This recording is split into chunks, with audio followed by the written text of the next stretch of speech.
আজকে এই বুটের ডাল এই ব্লেন্ডার করব 1800 ওয়াট ব্লেন্ডার নিয়ে আসছি। ছোট মরিচে জাল বেশি শুনছেন তো, এই যে দেখেন। আবার ভাববেন না যে এটা কিন্তু আগে ভিডিওতে করছি, এখন আলাম আলাম দিলাম, এটা করে দেখাবো এই ব্লেন্ডার হয় নাকি।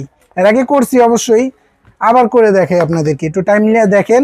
এই যে জাস্ট দিলাম, উপরে ঢাকনা আছে, এই যে এই দেখেন। দেখি কত তাড়াতাড়ি হয়েছে নাকি দেখি। ওরে সুন্দরই তো হয়েছে ভাই, এই দেখেন মা বোনরা। আর বড় বড় ব্লেন্ডার কিনতে হইব না, এই ছোট মরিচেই জাল বেশি, কারণ এই ছোট মরিচের মধ্যে শুকনাও করতে পারবেন, ভিজাও করতে পারবেন। আজকে করে দেখাবো এই যে পেঁয়াজ পেস্ট করে দেখাবো এই ব্লেন্ডারে। দেখেন এই যে পেঁয়াজগুলো দিলাম, আলাম আলাম দিয়ে দিলাম, ঠিক আছে। এই দেখেন আলাম দিলাম, এটা জাস্ট বাড়ি মারবো হয়ে যাবে। একটু পানি দিতে হবে আগে, গুঁড়া গুঁড়া করি।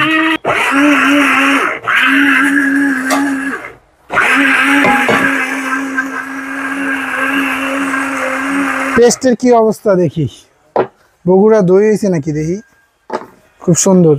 একটা মেশিনের মধ্যে আপনি দেখেন কত সুযোগ সুবিধা পাচ্ছেন। আদা রসুন করতে পারছেন, শুকনা মশলা করতে পারছেন, চাইলে গুঁড়া, দইনা জিরা, কফি গুঁড়া, এই যে চাইলে গুঁড়া, বেসন, ঠিক আছে। এই যে এখানে আছে আপনার জিরা, দেখেন খুব সুন্দর কিন্তু কাজগুলা করতে পারেন। মা বোনদের কষ্টের দিন শেষ, ঠিক আছে। এটা নিয়ে আসছি আপনার ইনিমা ব্লেন্ডার 1800 ওয়াট, যেটা পেয়ে যাচ্ছেন ক্যাশ অন ডেলিভারির মাধ্যমে। নাম থাকে মাত্র 1750 টাকা। অর্ডার করতে নাম, ফোন নাম্বার, জেলা, থানা, যাবে কোন জায়গায় দিয়ে দিন।